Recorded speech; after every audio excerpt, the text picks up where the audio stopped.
Astaghfirullah. Bismillahirrahmanirrahim. Assalamualaikum warahmatullahi wabarakatuh. Alhamdulillah wassalatu wassalamu ala rasulillah wa ala alihi wa sahbihi wa mawalah wa la hawla wa la quwwata illa billahi wa ba'd. Alhamdulillah, di pagi ini kita bisa duduk untuk bertalabul ilmi. Tak lupa salawat dan juga salam kita hadiahkan kepada Rasul kita Nabi besar Muhammad sallallahu alaihi wa ala alihi wasallam.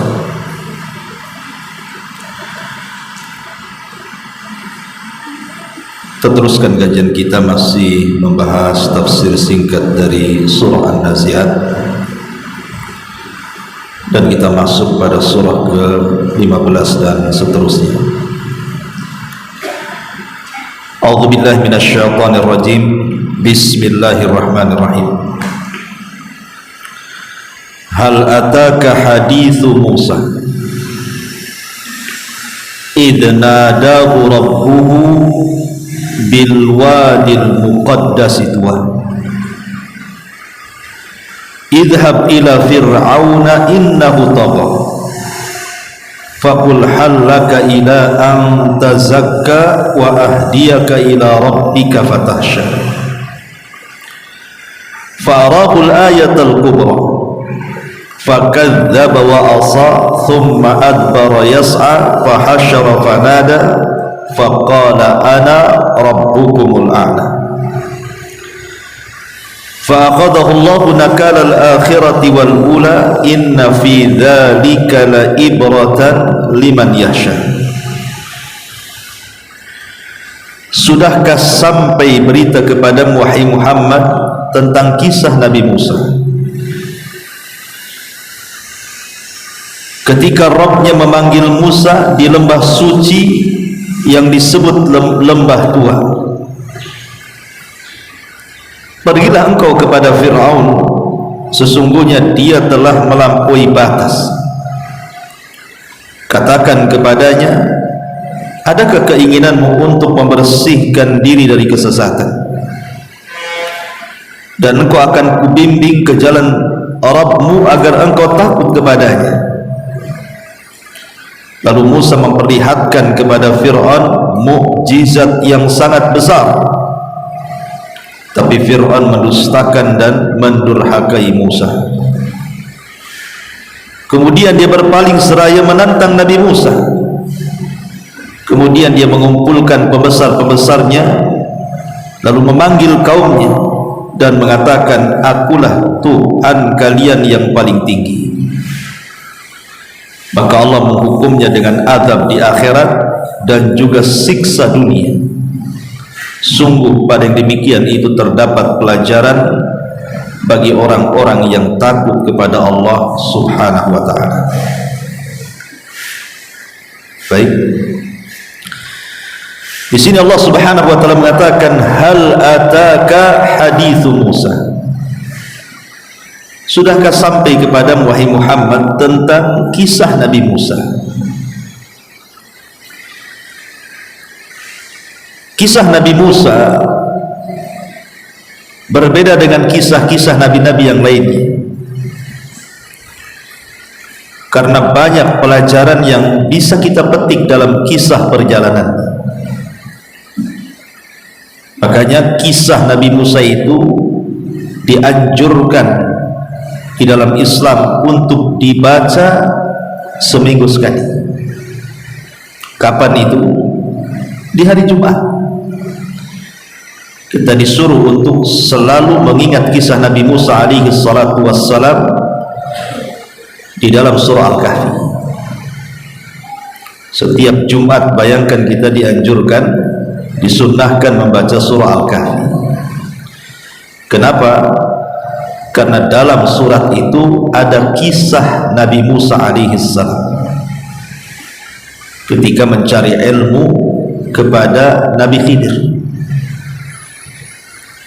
Dan itu terulang-ulang setiap Jumat kita baca kisah. Yang anehnya lagi, kisah dalam surah Al-Kahfi itu kan banyak, bukan kisah Nabi Musa saja. Ada kisah Dzulqarnain, ada kisah Ashabul Jannatain, ada kisah Ashabul Kahfi sendiri, dan ada kisah Nabi Musa dengan Khidir. Tetapi kisah-kisah itu tidak diceritakan secara detail dalam hadis Nabi SAW kecuali kisah Musa dengan Khidir. Kisah Dzulqarnain cukup panjang dalam Quran, tapi dalam sunnah Nabi SAW Rasul tidak menceritakan secara detail. Begitu juga Ashabul Kahfi, dalam Quran panjang kisahnya, tapi dalam sunnah Nabi SAW tidak dikisahkan secara detail. Begitu juga kisah Ashabul Jannatain, berbeda dengan kisah Musa dengan Khidir. Selain dikisahkan cukup panjang dalam Quran, dikisahkan juga dalam hadis Nabi SAW. Bahkan hampir 2 lembar dalam Sahih Bukhari itu mengkisahkan bagaimana kisah Rasul atau kisah Musa dengan Khadir alaihi salatu wassalam.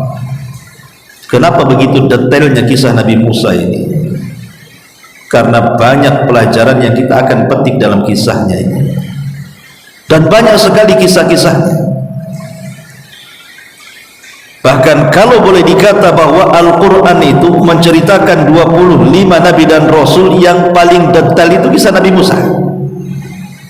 180 lebih penyebutan dalam Quran itu, mulai dari masa kelahirannya, masa remajanya, sampai kepada pernikahannya, sampai kepada diangkatnya menjadi Nabi dan Rasul, sampai kepada mendakwai Fir'aun, sampai kepada berduel dengan tukang-tukang sihir, belum lagi menghadapi kekerasan dan bebalnya Bani Israel. Hampir dalam Quran itu, setiap surat itu hampir lewat kisah-kisah Nabi Musa itu, saking detailnya. Makanya kenapa kisah Nabi Musa ini banyak erat kaitan dengan kita kaum muslimin. Di sini Allah mengatakan, hal ataka hadithu Musa, sudahkah sampai kepadamu ya Muhammad kisah Nabi Musa? Ma'asyiral muslimat yang dimuliakan Allah Azza wa Jalla, bahkan Nabi SAW sendiri pernah berjumpa dengan Nabi Musa. Kapan itu? Dalam peristiwa Isra dan Mi'raj. Nabi naik dari Masjidil Aqsa sampai ke Sidratil Muntaha, kemudian melewati setiap langit dengan para nabi. Di langit pertama Rasul berjumpa dengan siapa? Nabi Adam. Naik lagi ke langit kedua, berjumpa dengan Nabi Isa dan Yahya. Kemudian naik ke langit ketiga, berjumpa dengan siapa? Nabi Yusuf. Naik ke langit keempat, berjumpa dengan Idris. Kemudian naik ke langit kelima, berjumpa dengan Harun. Naik langit keenam, berjumpa dengan Musa. Baru yang terakhir berjumpa dengan Ibrahim di langit ketujuh. Artinya Nabi SAW pernah berjumpa dengan Nabi Musa di langit ke-6. Bahkan ketika kemudian Nabi SAW diperkenalkan oleh Jibril dengan Musa, apa kata Musa? Awaqad uhiya ilaih, apakah Nabi yang ditunggu-tunggu di akhir zaman itu sudah dibangkitkan? Artinya semua para Nabi itu mereka mengetahui akan kebangkitan Nabi kita Muhammad SAW, bahwa nanti di akhir zaman ada Nabi yang akan diutus, dan itu sebagai penutup para Nabi. Maka bahasa Musa kepada Rasul, awaqad uhiya ilaih, apakah sudah diwahyukan kepadanya, sudah diangkat, sudah muncul gitu ya? Ya, katanya. Maka Musa mengatakan, marhaban bi akhin salih wa nabiyyin salih. Selamat datang saudaraku yang baik dan nabi yang baik.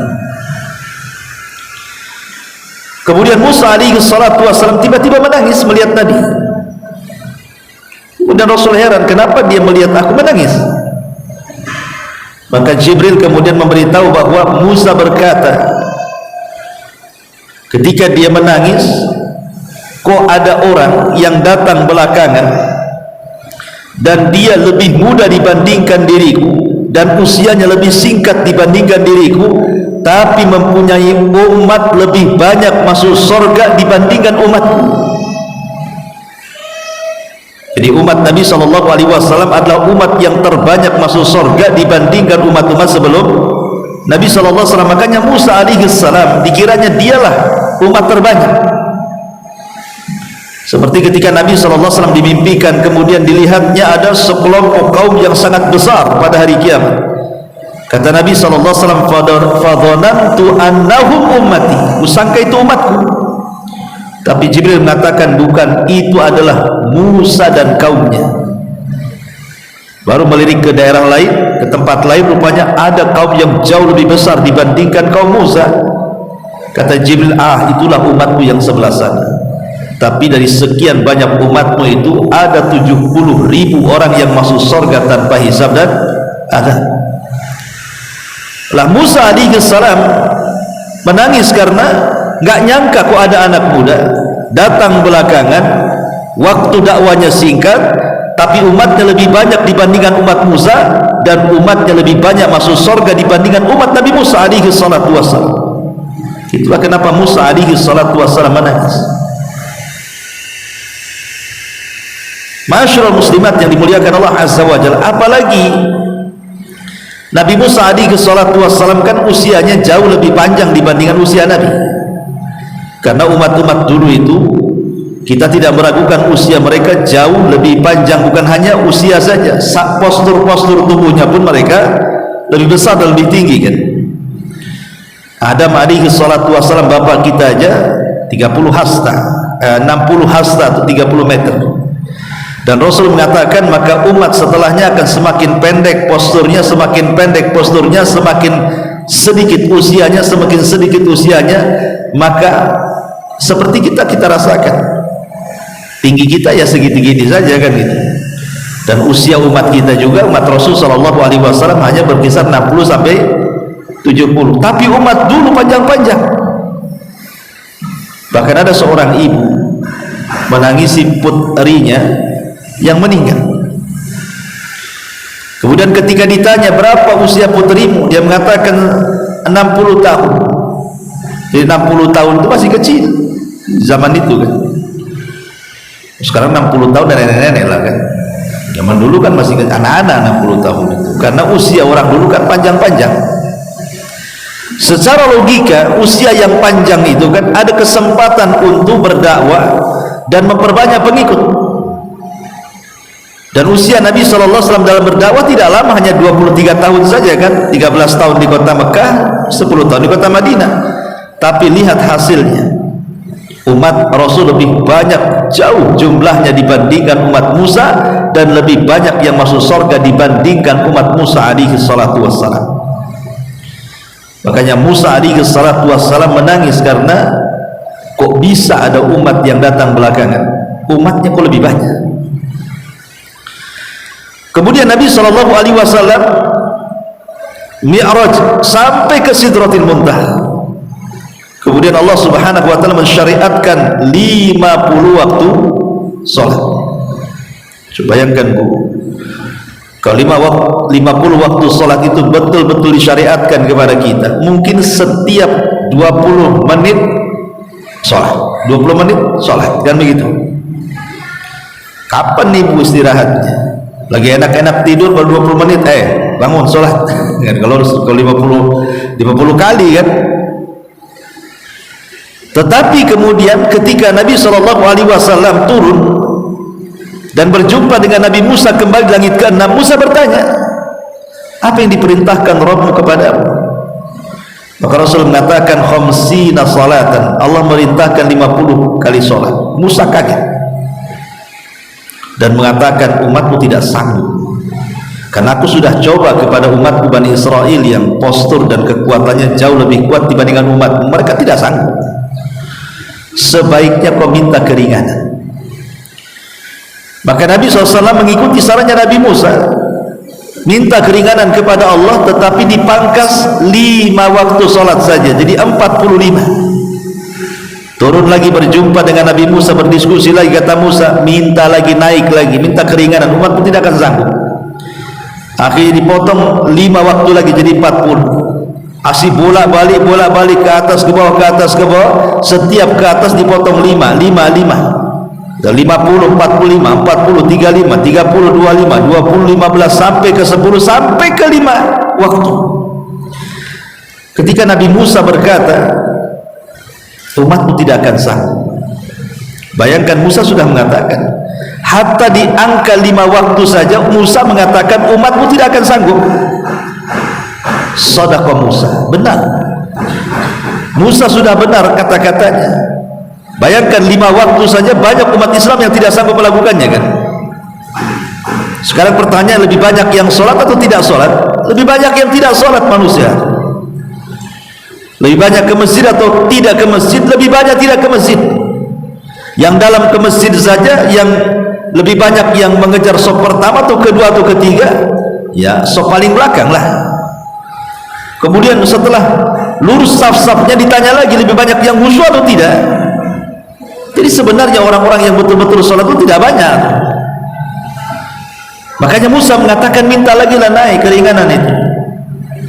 Masalahnya kalau minta keringanan sekali potong 5, ini tinggal 5. Kalau naik lagi ya hilang lah, kan gitu.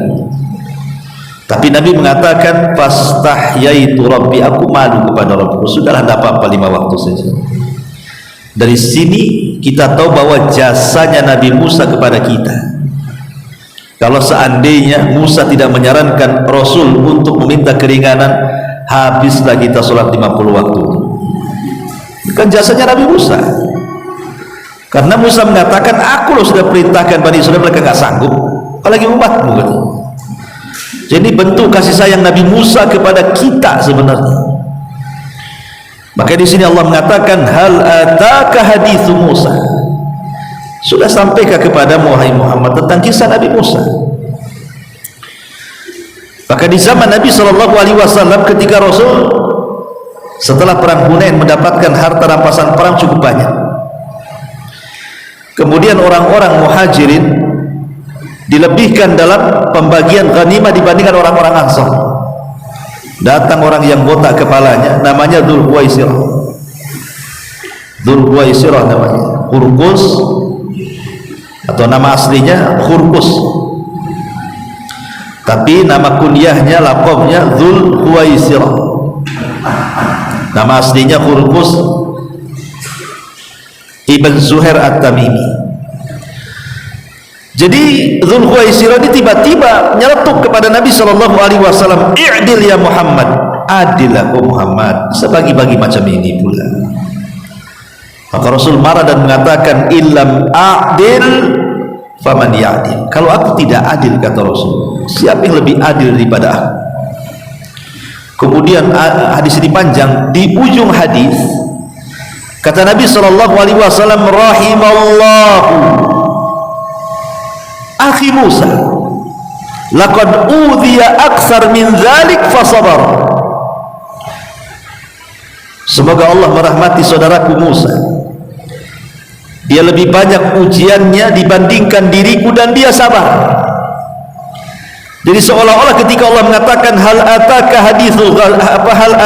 hadithu Musa, sudahkah sampai kepadamu ya Muhammad kisah tentang Nabi Musa, ini syaratkan kepada ayat Al-Quran, fasbir kama sabara ulul azmi minar rusul, sabarlah wahai Muhammad sebagaimana sabarnya para utusan dari kalangan ulul azmi.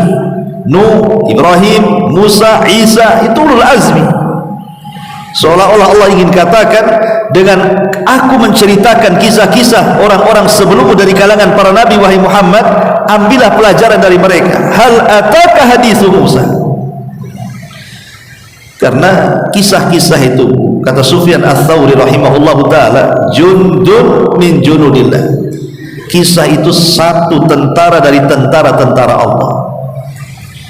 Kalau ibu lagi sedih karena faktor penyakit, maka lihatlah kisah Nabi Ayub.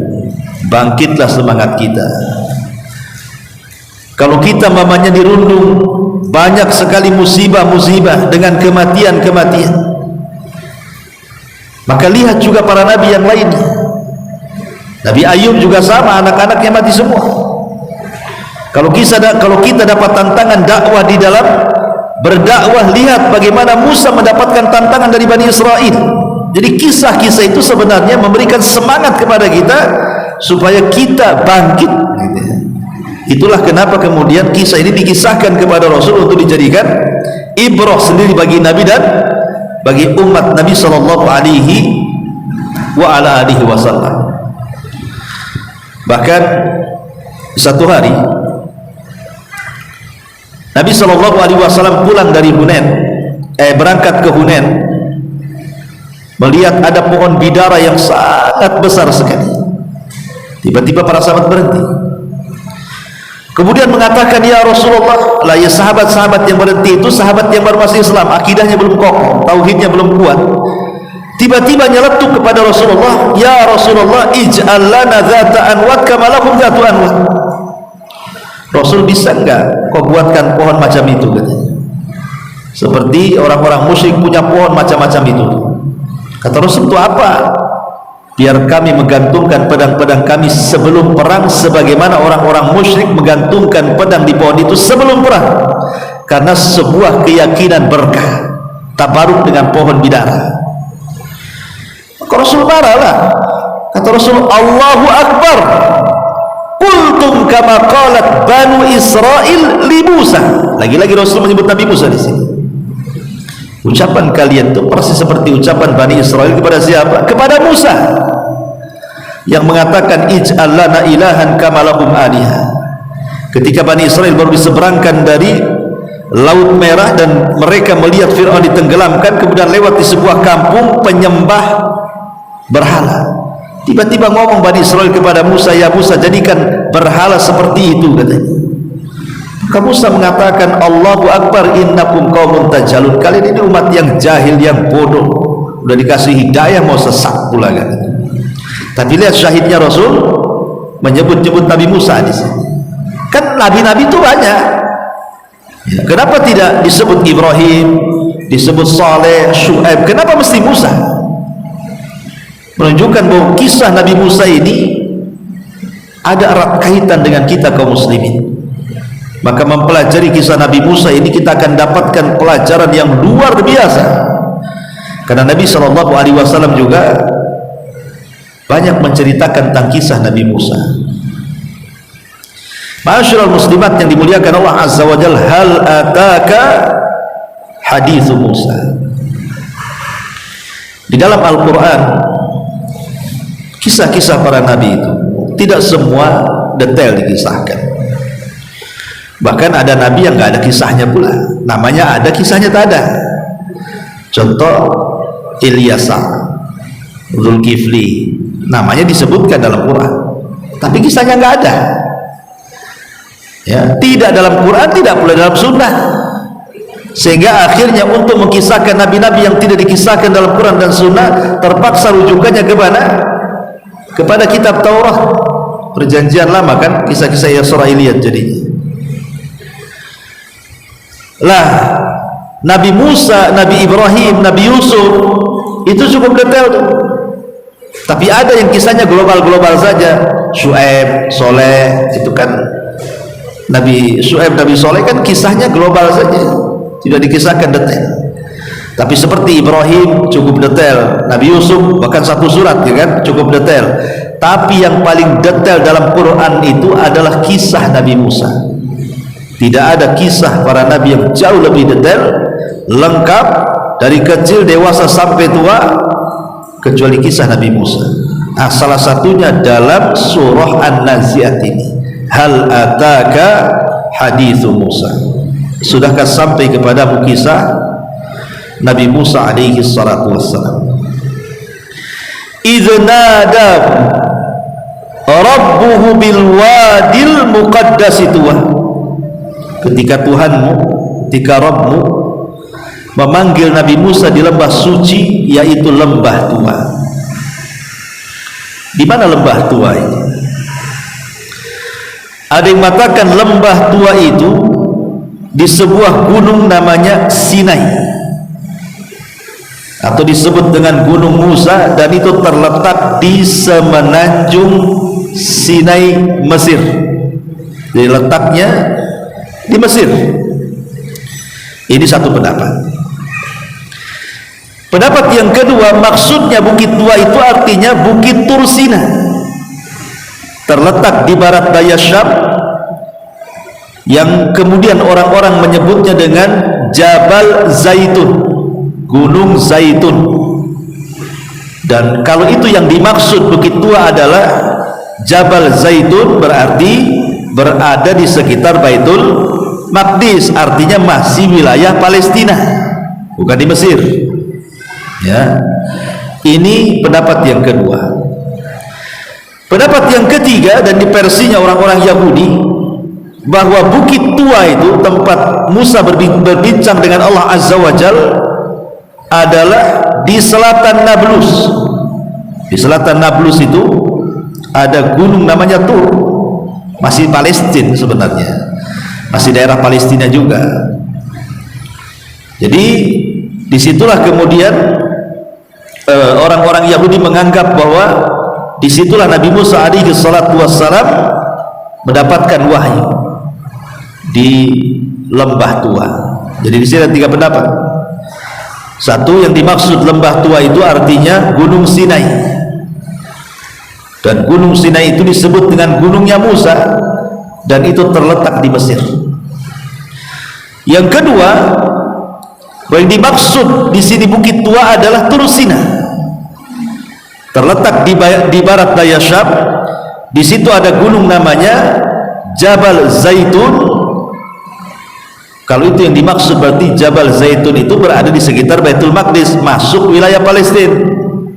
Tapi yang ketiga, bukan di barat daya Syam, tetapi terletak di selatan Nablus, artinya di situ ada gunung yang orang-orang menyebutnya Tur, dan itu masih kawasan Palestina. Wallahu alam. Ya, ini kan masalah-masalah sejarah begini tidak bisa kita pastikan. Kalau memang penyebutan bukit tua itu jelas di Mesir atau Palestina, tentu Quran menyebutkannya kan. Ketika Quran tidak menyebutkan, hanya menyebutkan bukit tua, berarti penyebutan secara detail tidak penting, karena Quran itu bukan kitab sejarah harus detail sekali kan. Itu Quran itu kitab hidayah, cukup poin-poinnya, maka itulah Quran menyebutkannya. Masyaallah muslimat yang dimuliakan Allah Azza wa Jalla, di sini Allah mengatakan idznadahu rabbuhu bil wadil muqaddas tuwa, ketika Tuhan mau memanggil Musa di lembah suci yang disebut dengan lembah tua. Kapan ini terjadinya? Jadi ketika Nabi Musa alaihi salatu wassalam lari atau melarikan diri dari Mesir karena dia membunuh seorang anak muda Kipti, maka dia keluar dari Mesir menuju tanah Arab, daratan Madian. Disitulah ketemu jodohnya, seorang wanita dari putra rajulun soleh, orang yang sangat soleh, namanya Syuaib.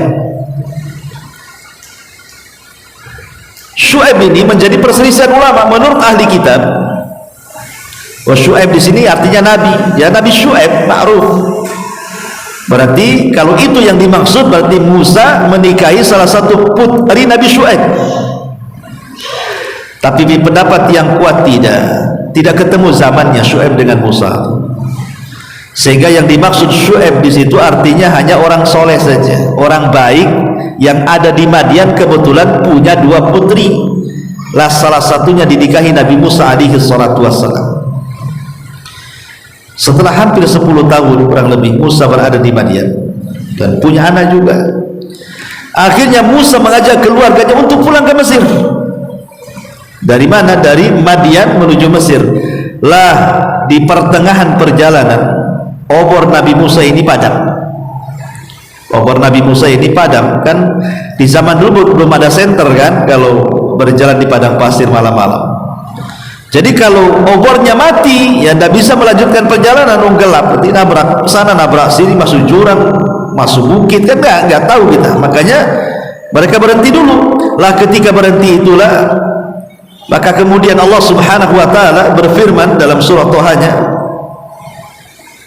Apa kata Allah Subhanahu Wa Taala dalam surah Toha itu?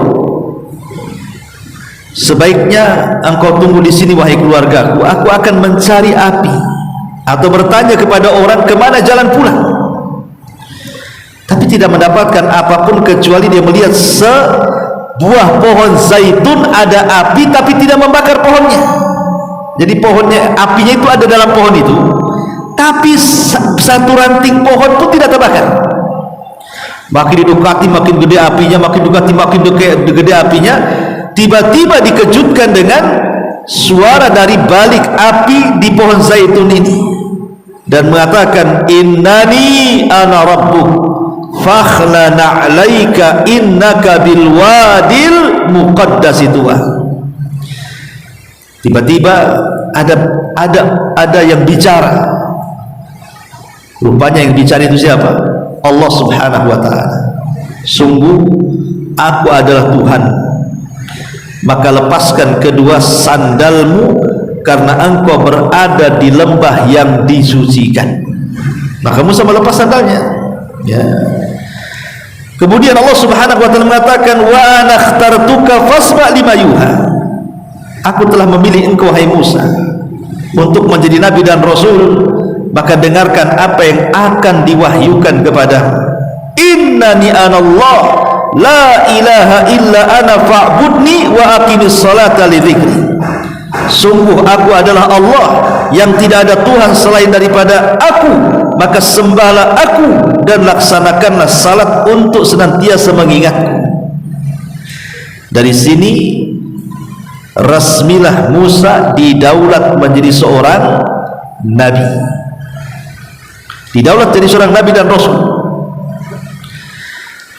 Lah yang namanya para nabi dan rasul kan tentu harus punya mukjizat kan, supaya umatnya yakin bahwa itu nabi kan.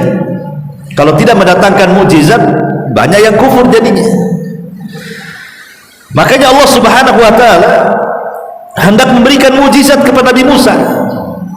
Lah kebetulan ketika Nabi Musa mencari perapian itu, dia kan bawa tongkat tuh, kemana-mana Musa bawa tongkat.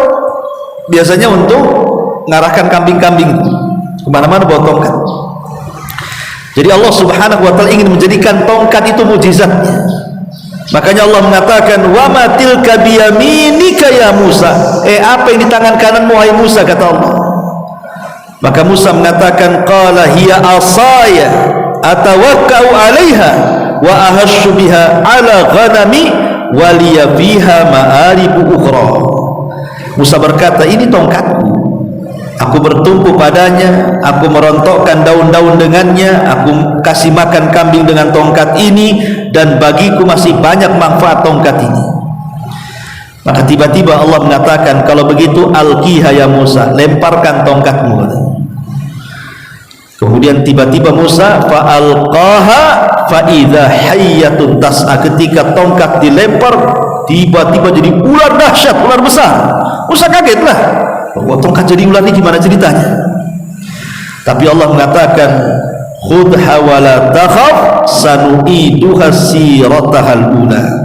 Ambil kembali ular itu, jangan takut, kami akan mengembalikannya kepada keadaan semula. Masalahnya Musa tidak tahu itu mukjizat. Kata Allah, suruh ambil kepalanya, nanti akan kembali kepada semula, maksudnya nanti jadi tongkat lagi gitu kan. Tapi kan Musa gak yakin, takut dia. Gimana ini? Dipegang buntut, nyaplok kepala, dipegang kepala, makin nyaplok lagi kan gitu ya. Takutlah Nabi Musa. Makanya Allah mengatakan, jangan takut, Terserah mau ambil dari arah mana, mau dari buntut, mau dari kepala, nanti balik jadi tongkat tuh.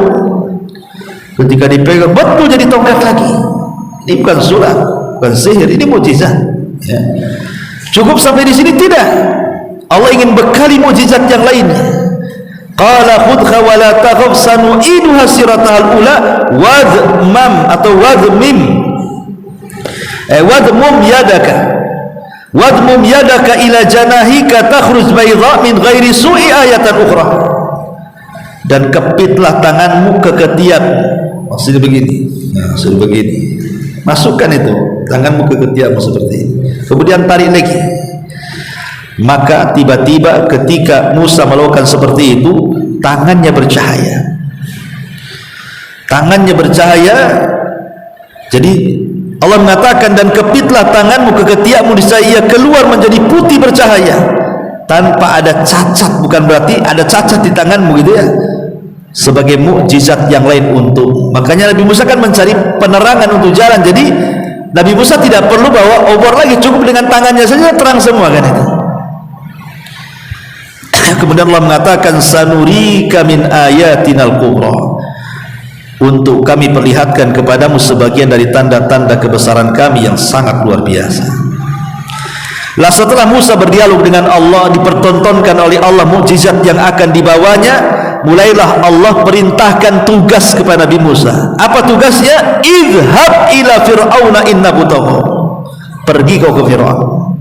Itu si Fir'aun itu tagha, melampaui batas. Ibu, istilah Fir'aun itu dalam Quran sering saya jelaskan ya. Kalau disebut kata Fir'aun berarti ini merujuk kepada apa? Kepada gelaran. Fir'aun itu gelar, bukan nama. Dia gelar bagi seorang raja yang pernah berkuasa di Mesir. Maka siapapun yang pernah berkuasa di Mesir disebut Fir'aun. Sehingga Fir'aun itu bukan satu orang tapi banyak orang. Fir'aun 1, Fir'aun 2, Fir'aun 3, begitulah. Sama dengan kalau orang-orang Persia menyebut rajanya Kisra, orang-orang Romawi menyebut rajanya Kaisar, orang-orang Yaman menyebut rajanya Tubah, orang-orang Ethiopia menyebut rajanya Najasyi. Lah orang-orang Mesir menyebut rajanya Fir'aun. Tapi siapa Fir'aun ini? Dan kalau Allah menyebut kata Fir'aun dalam Quran, berarti yang dimaksud Fir'aun di zaman Nabi Musa. Karena di zaman Nabi Ibrahim ada Fir'aun juga, di zaman Nabi Yusuf ada Fir'aun juga. Tapi kalau disebutkan kata Fir'aun dalam Quran, berarti bercerita tentang Fir'aunnya Nabi Musa. Tidak ada kaitan dengan Fir'aun Nabi Yusuf, tidak di zaman Nabi Yusuf atau di zaman Nabi Ibrahim. Ma'asyiral muslimat yang dimuliakan Allah Azza wa Jalla, ada 3 pendapat ulama. Yang pertama, siapa Fir'aun di sini? Menurut peneliti Yahudi, Fir'aun yang dimaksud Fir'aun Nabi Musa adalah putra daripada Akhnatun. Jadi ada orang namanya Akhnatun, itu pernah berkuasa di Mesir dengan kejayaannya. Kemudian punya putra Akhnatun namanya Tut-an-Khu'amun. Tut-an-Khu'amun namanya. Itulah putra daripada Akhnatun. Itulah yang dimaksud Fir'aun di zaman Nabi Musa, Tut-an-Khu'amun ini. Tetapi versi Yahudi, Tut-an-Khu'amun ini tidak mati tenggelam, tapi mati karena dipukul kepalanya oleh Nabi Musa. Makanya sebab pukulan Nabi Musa itu meninggal dia. Buktinya apa? Buktinya muminya Fir'aun yang ada di Mesir. Di Mesir kan ada mumi Fir'aun tuh, ya. Lihat kepalanya, di situ ada coakan. Nah, itu berarti Fir'aun itu tidak mati tenggelam, tapi mati dipukul kepala. Itu versi Yahudi. Tapi tentu kita umat Islam menolak, karena jelas-jelas Quran mengatakan Fir'aun itu mati di lautan, bukan mati dipukul kepala gitu maksudnya ya. Tapi ini kan pendapat. Pendapat yang kedua, maksudnya Fir'aun di sini adalah Ramsis Ats-Tsani. Jadi jasad Fir'aun yang ditemukan di Mesir yang sekarang dimumikan itu adalah Ramsis yang kedua. Ramsis pertama kakeknya, Ramsis itu diambil dari kata Ramsis pertama itu kakeknya. Jadi kakeknya itu punya anak laki-laki, jadi Fir'aun juga. Kemudian punya anak dua, yang menjadi putra mahkota adalah anak pertama, tapi di usia 14 tahun meninggal. Cucu Ramsis pertama ini meninggal, kemudian cucu kedua hidup. Itulah yang kemudian mewarisi tahtanya bapaknya. Dan rupanya setelah dia berkuasa, kekuasaan Mesir makin meluas dan semakin kuat. Makanya kemudian karena kekuatannya sama dengan kakeknya, maka disebut kakeknya Ramsis pertama, cucunya Ramsis kedua. Itulah yang ditemukan di Mesir. Konon ya seperti itu ya. Ma'asyiral muslimat yang dimuliakan Allah Subhanahu wa taala. Ada juga yang berpendapat lain bahwa yang dimaksud Fir'aun di zaman itu adalah namanya Abul Abbas Al-Walid ibn Mus'ab. Jadi Fir'aun di zaman Nabi Musa itu namanya Abul Abbas Al-Walid ibn Mus'ab. Jadi kakek buyutnya namanya Rayyan ibn Walid. Itu Fir'aun di zaman Nabi Yusuf. Di zaman Nabi Yusuf itu Fir'aunnya namanya Rayyan ibn Walid. Orangnya beriman, ngikut agama Nabi Yusuf. Tapi ketika Rayyan meninggal, kemudian tahta kekuasaan Fir'aun ini, Fir'aunnya Rayyan jatuh kepada anaknya namanya Qabus ibn Mus'ab. Orangnya jahat dia, tetapi kemudian meninggal dunia. Setelah itu digantikan oleh saudaranya, itulah Abul Abbas Al-Walid ibn Mus'ab. Rupanya lebih jahat lagi. Itulah Fir'aun di zaman Nabi Musa. Dari sini kita tahu bahwa kita tidak bisa memastikan yang mana satu, apakah Fir'aun di zaman Nabi Musa itu namanya Ramsis, ataukah namanya Abul Abbas Al-Walid ibn Mus'ab, atau namanya Tut-an-Hu-Amun gitu ya. Tidak penting bagi kita. Quran hanya mengatakan Fir'aun ya Fir'aun, sebagaimana Nabi SAW mengatakan setiap umat ada Fir'aunnya, dan Fir'aunnya umat ini Abu Jahal, kata Rasul. Adapun siapa namanya tidak penting. Kalaupun kemudian terjadi polemik seperti ini, kan kita tidak bisa memastikan mana yang satu, kan namanya polemik. Yang jelas bahwa ada Fir'aun di zaman itu yang sangat bengis sekali, yang bermusuhan dengan Musa alaihi salatu wassalam. Ma'asyiral muslimat yang dimuliakan Allah Azza wa Jalla, di sini Allah Subhanahu wa taala kemudian mengatakan, "Idz nada rabbuhu bil wadil muqaddas tuwa idhhab ila fir'auna innahu tagha." Pergi kau kepada Fir'aun. Fir'aun ini orang yang melampaui batas. Kenapa Fir'aun bisa melampaui batas? Ada dua sebabnya. Sebab pertama, karena tahta kekuasaannya takut runtuh. Kenapa takut runtuh? Karena Bani Israel ini suka bercerita tentang kisah Nabi Ibrahim.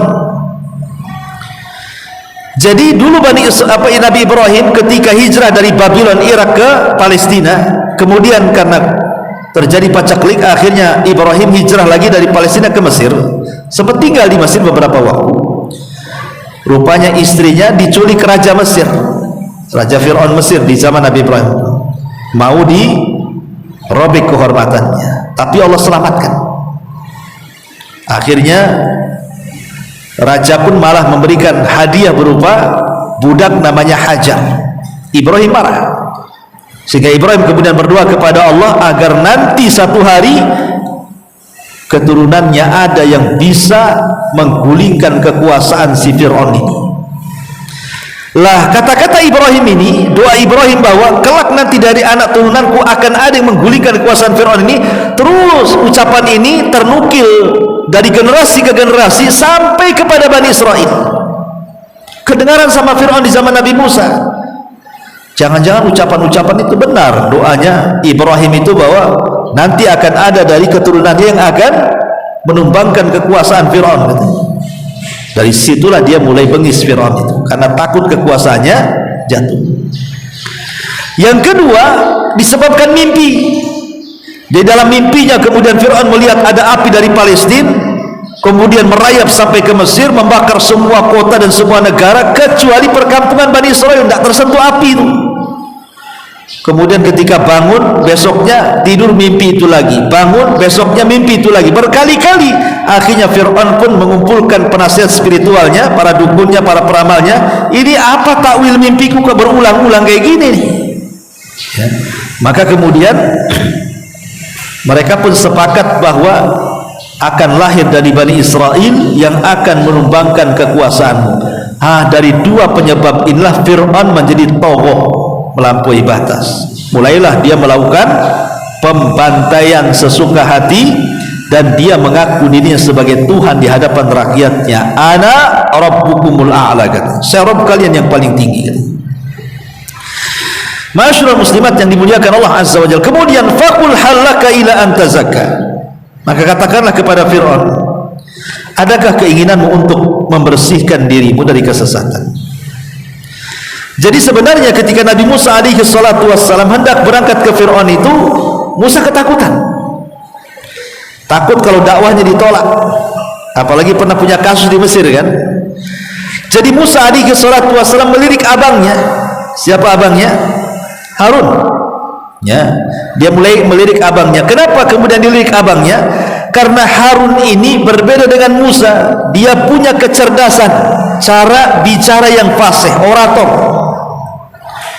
cocok untuk dibawa ke Nabi, berdialog dengan Fir'aun.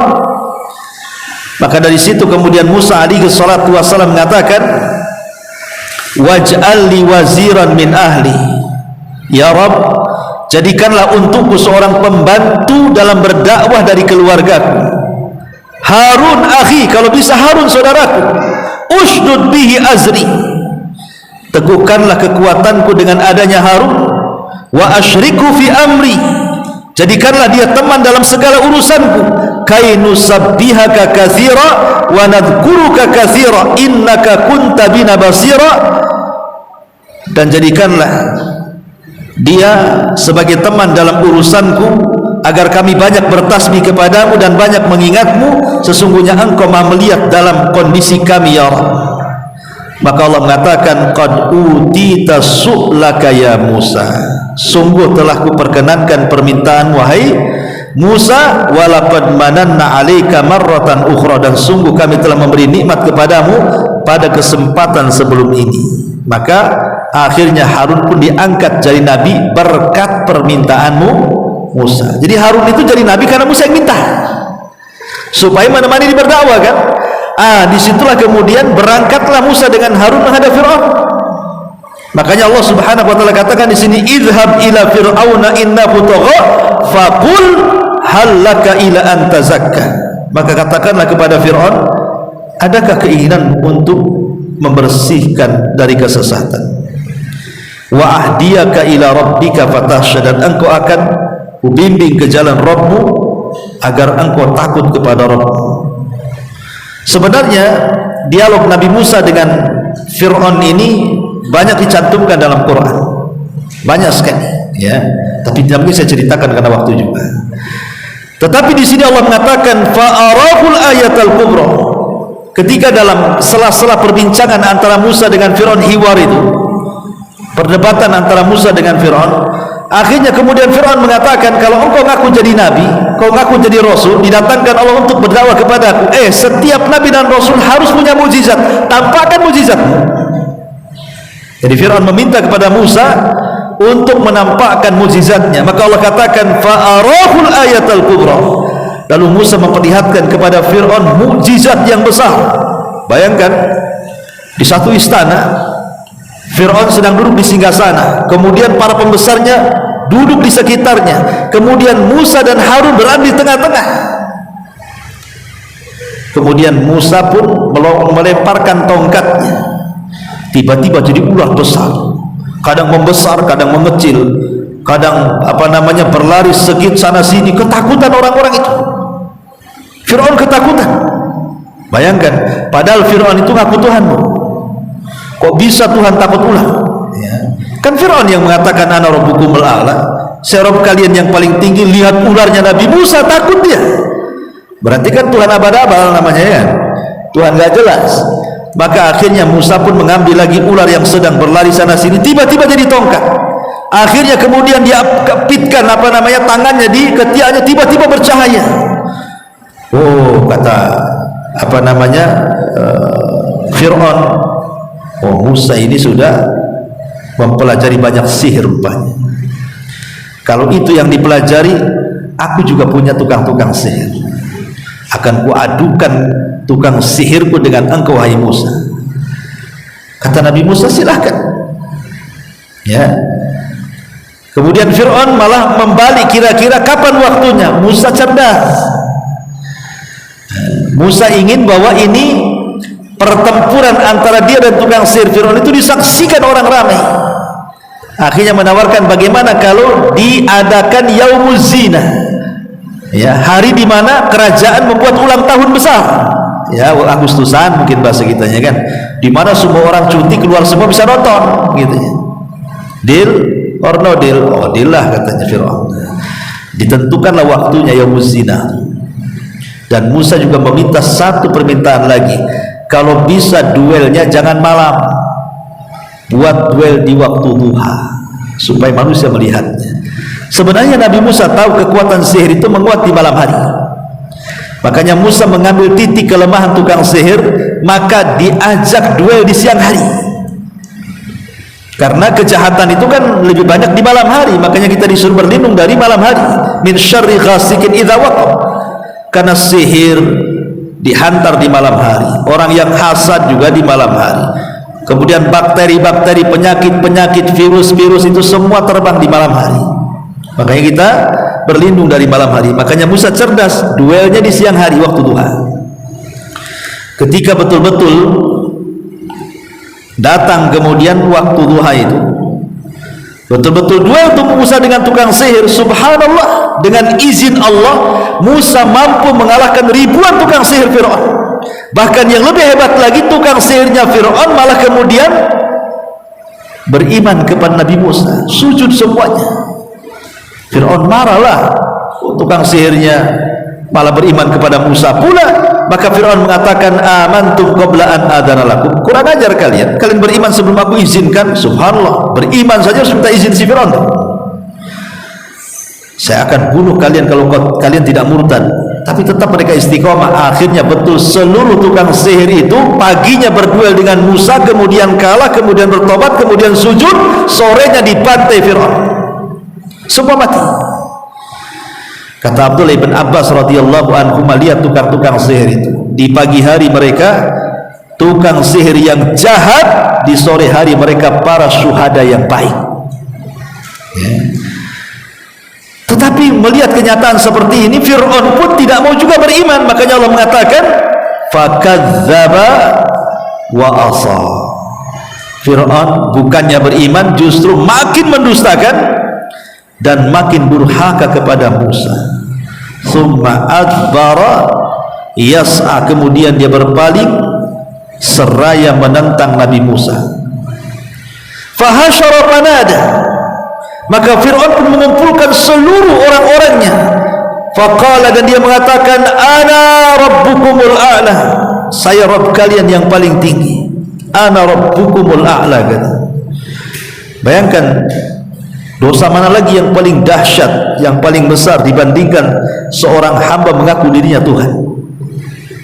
Makanya sejak itu Fir'aun itu orang yang paling bejat, yang paling melampaui batas, dan namanya selalu terukir buruk baik dalam kitab Taurat, Injil ataupun Quran. Kalau disebut Fir'aun saja konotasinya sudah nggak benar. Dan sampai hari ini tidak ada orang tua kalau punya anak namanya Fir'aun. Siapa nama anaknya, Bu?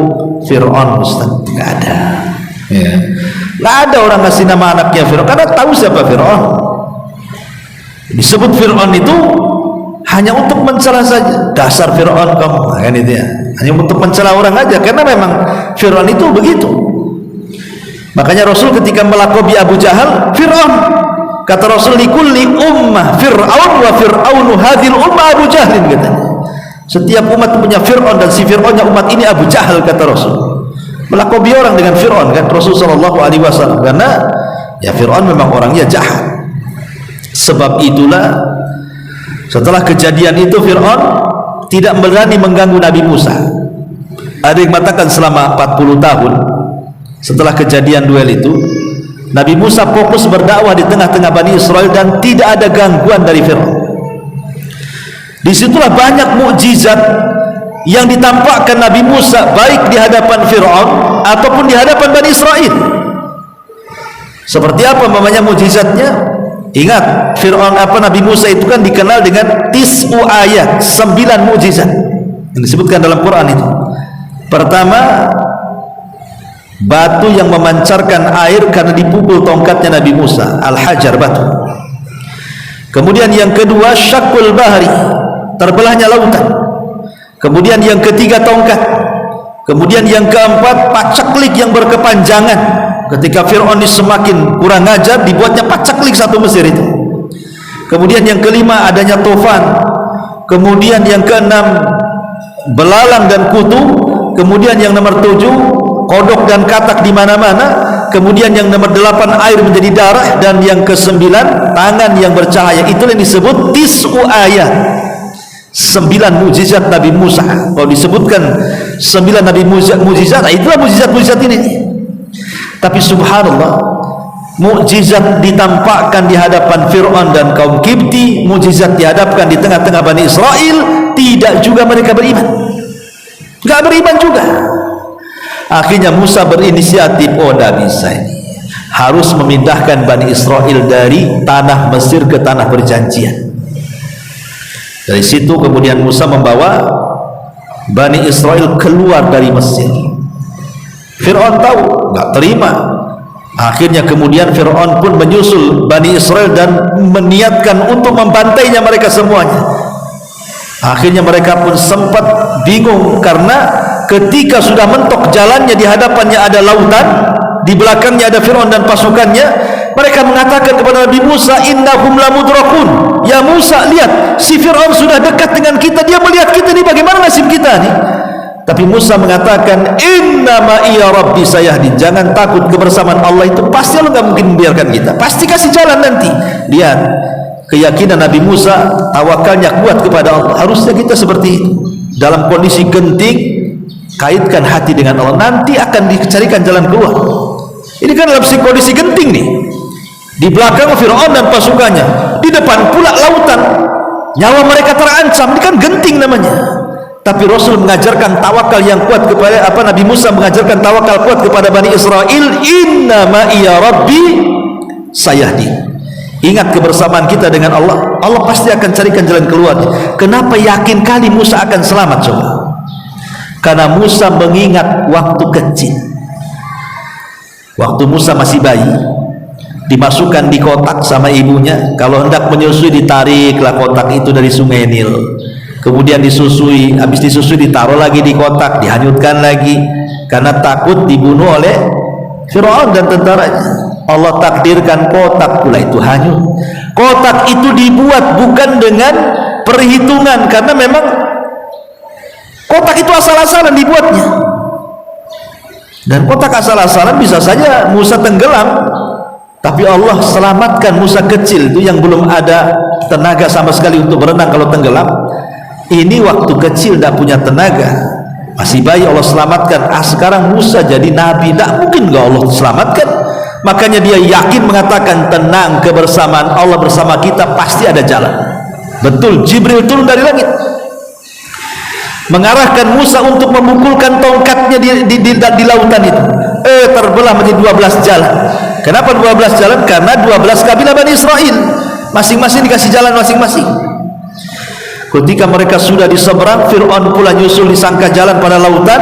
Ketika Fir'aun di tengah-tengah lautan, itulah Allah katakan di sini, fakadzdzaba wa asa thumma adbara yas'a fahasyara fanada faqala ana rabbukum al-a'la fa akhadahu Allahu nakalal akhirati wal ula.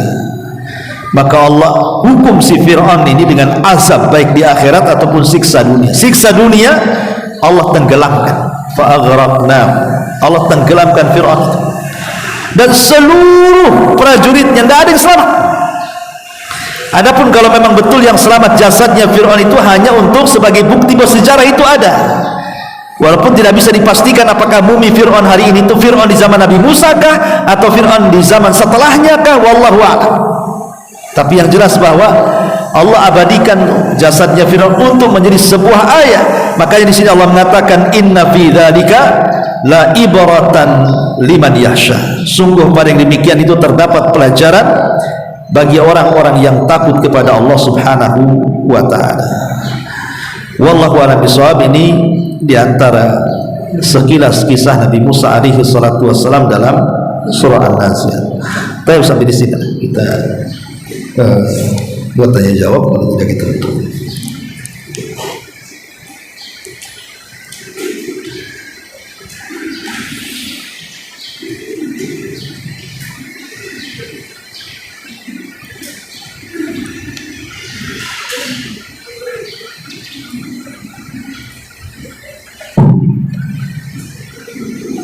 Assalamualaikum Ustaz. Waalaikumsalam. Ada dua pertanyaan. Yang pertama, tadi dikisahkan Ustaz dan kita juga sudah membaca bahwa kisahnya Nabi Musa ini paling banyak di dalam Al-Quran, Ustaz. Iya. Terus tadi Ustaz juga ada singgung masalah kisah Nabi Musa di kitab selain kitabnya kitab Al-Quran. Yang Anda tanyakan Ustaz, berarti kisahnya Nabi Musa di dalam Injil atau dalam Taurat itu tidak dirubah dengan mereka, ya Ustaz? Wallahu a'lam. Alhamdulillah. Yang jelas bahwa Taurat dan Injil itu adalah kitab yang sudah tidak bisa dipertanggungjawabkan keotentikannya. Itu saja. Kenapa? Tentu alasannya beda dengan Quran. Kalau Quran itu memang Allah sendiri menjamin penjagaannya. Allah yang jaga. Mana dalilnya? Inna nahnu nazzalna dzikra wa inna lahu lahafidhun. Kami yang turunkan Quran, kami yang akan menjaganya. Jadi Allah sendiri yang menjamin. Tapi tidak ada jaminan kepada Taurat, Injil dan Zabur. Makanya dengan seenak perutnya mereka merubah-rubah, dan Al-Quran menjelaskan bagaimana buruknya tabiat orang-orang ahli kitab itu. Yuharrifunal kalima'an mawadhi'i. Mereka suka merubah-rubah kalimat dari tempat-tempat dengan cara mengganti, menghapus dan begitu seterusnya. Makanya keberadaan kitab-kitab langit selain Al-Quran itu tidak bisa dipertanggungjawabkan keotentikannya, keabsahannya itu. Kenapa? Karena sudah bercampur antara firman Allah dengan ucapan-ucapan manusia. Dan kalau sudah bercampur, ada ucapan manusia, ada firman Allah, layakkah menjadi solusi? Ya tidak layak. Solusi itu hanya firman Allah saja, baru dia solusi. Kalau sudah ada kata-kata orang di situ, nggak jadi solusi lagi lah. Jadi itulah penyebabnya kenapa Al-Quran lebih terjaga, karena Allah sendiri yang menjaminnya. Berbeda dengan kitab-kitab yang betul semua datang dari Allah, tapi Al-Quran dilebihkan dengan dijamin penjagaannya oleh Allah Azza wa Jalla secara langsung. Buktinya apa? Buktinya anak kecil bisa menghafal Quran, tapi tidak ada sejarahnya orang hafal Taurat dan Injil. Makanya tidak terjaga akhirnya. Wallahu a'lam. Kisah yang kedua Ustaz, terkait tentang Palestina, ya Ustaz. Anda nggak tahu ya Ustaz, cuma pengen penjelasan dari Ustaz.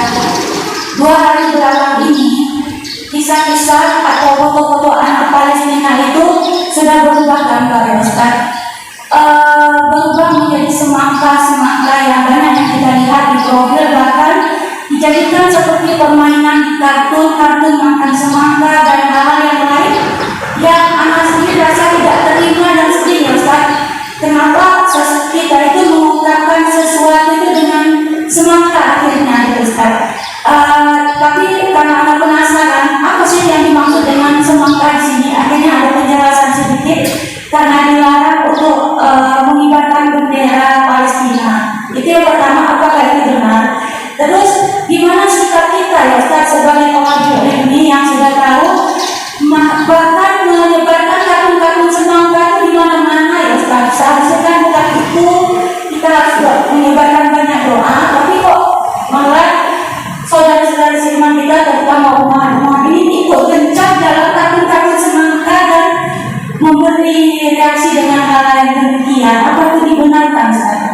Pak Mati itu jual semangka nggak? Ini jual semangka pula deh. Gini ya, media itu yang megang bukan kita. Media itu yang megang orang Yahudi. YouTube nih siapa yang punya? Yahudi. Jadi kalahnya kita umat Islam itu karena tidak megang media.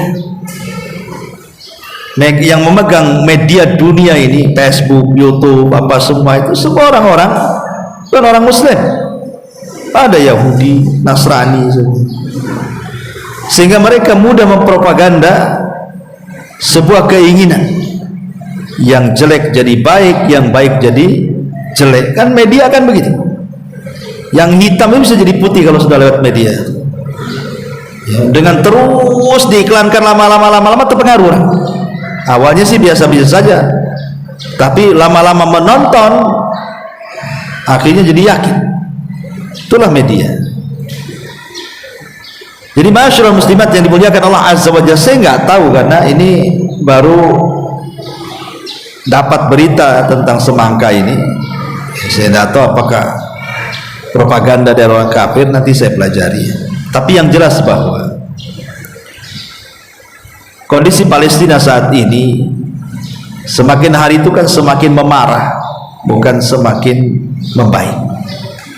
Bayangkan per hari ini saja sudah hampir 1 bulan kan, hampir 29 hari atau mungkin 28 hari, 29 lah sekarang kan. Itu yang mati saja sudah menembus angka 10.000. Bayangkan, anggaplah 30 hari sudah menembus angka 10.000 jiwa, kebanyakan anak-anak kecil. Yang 3.000-nya itu anak-anak kecil, itu pun yang sudah terdata, yang hilang nggak tahu kemana. 1000-an lebih juga katanya, media itu mengatakan seperti itu. Apalagi sekarang ini seperti jalur Gaza, Palestina secara umum, tidak ada jalur internet lagi. Kan Israel sudah memutus internet.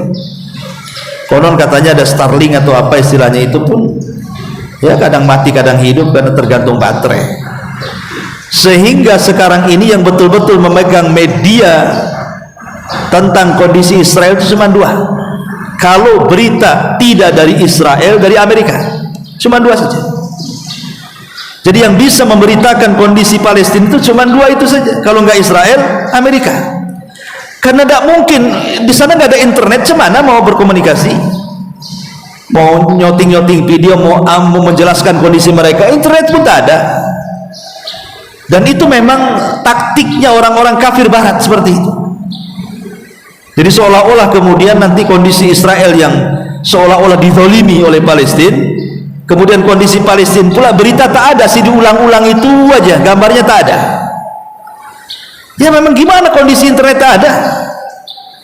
Makanya sebenarnya masyarakat muslimat yang dimuliakan Allah Azza wa Jalla, kalau melihat berita itu carilah sumber-sumber yang terpercaya. Jangan kemudian mencari sumber yang terkenal menyebar hoaxnya. Menyebar hoax macam-macam, kayak tadi pagi saya jelaskan juga, ada informasi Imam Mahdi sudah ada di Palestina sekarang. Kapan-kapan Imam Mahdi ke Palestina? Gempa di Baida aja belum, kan ada gempa tuh dengan kemunculan Imam Mahdi. Tak ada gempa pun tahu-tahu muncul kata di Palestina. Mahdi yang mana? Yang Mahdinya Syiah bukan Mahdinya Ahli Sunnah kan. Nah, kemudian sekarang memang berusaha kemudian Barat itu mulai memecah belah kaum muslimin dengan cara apa? Digiring kepada pemahaman perpecahan dalam masalah agama. Oh itu kan Syiah, itu kan Sunni, itu kan sini, akhirnya dilupakan tentang kondisi orang Palestina. Makanya saya nasihatkan, sudah jangan cerita Hizbullah, jangan cerita Hamas, jangan cerita Iran, jangan cerita Libanon, jangan cerita Yaman, jangan cerita sudah. Sekarang ini bukan itu pembahasannya. Kalau itu fokus yang dibahas sampai kiamat gak selesai, namanya Sunni dengan Syiah itu memang berbeda gitu ya, secara akidah juga beda. Tapi sekarang kenyataan di depan mata kita ini jelas-jelas loh, Zionis Israel ini, Zionis Yahudi ini menyerang kaum muslimin. Yang diserang anak-anak, yang diserang perempuan, yang diserang orang-orang yang tidak sanggup pakai senjata. Ini peperangan yang jelas antara mukmin dan kafir ini. Jangan lagi cerita-cerita yang lain, ini fokus ke sini. Kecuali kalau memang jelas Zionis Yahudi melawan tentara Hizbullah, gitu jelas kan? Atau hanya melawan Hamas saja, tidak ada sipil masuk di situ. Tapi tidak, Israel ini udah gila. Yang diserang itu membabi buta, ada semuanya sekarang ini. Yang salah Hamas karena katanya nyerang duluan, tapi yang jadi korban warga sipil. Dan ini nggak tanggung-tanggung dalam sejarah nih. Sebulan 10.000 jiwa tuh, bayangkan. Subhanallah. Makanya para ulama fatwakan seperti Syekh Utsman Khamis baru-baru ini berfatwakan, sudah jangan meruncingkan kepada perselisihan antara Sunni dan Syiah di sini. Sekarang pikirkan nasib kaum muslimin yang ada di Palestina. Mereka butuh kita, butuh doa kita. Kita bersyukur kepada Allah.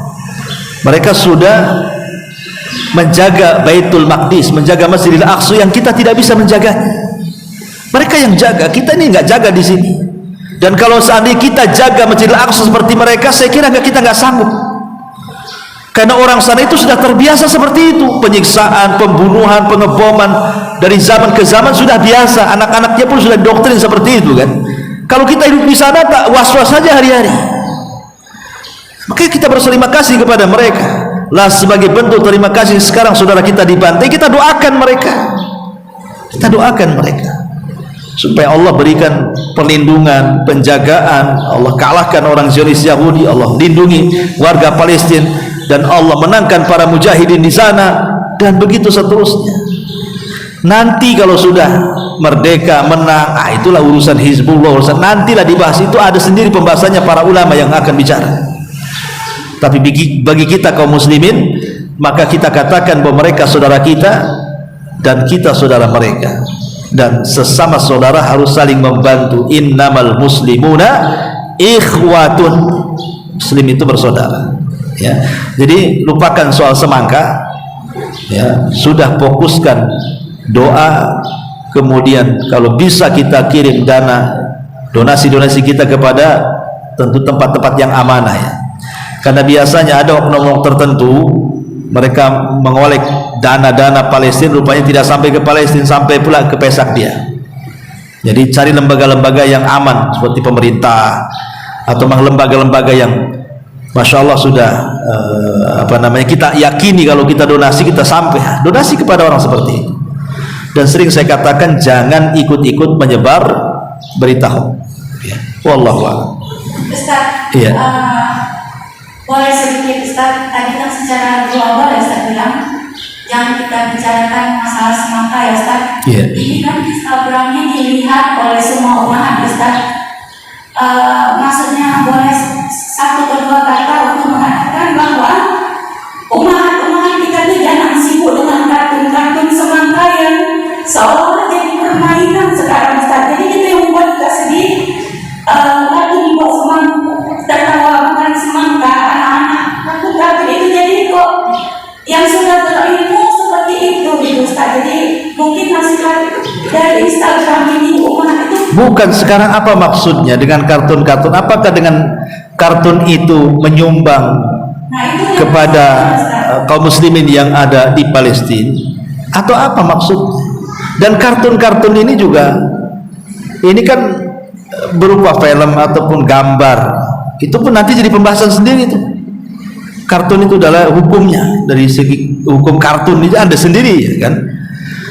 Jadi sesuatu yang tidak ada manfaatnya tinggalkan.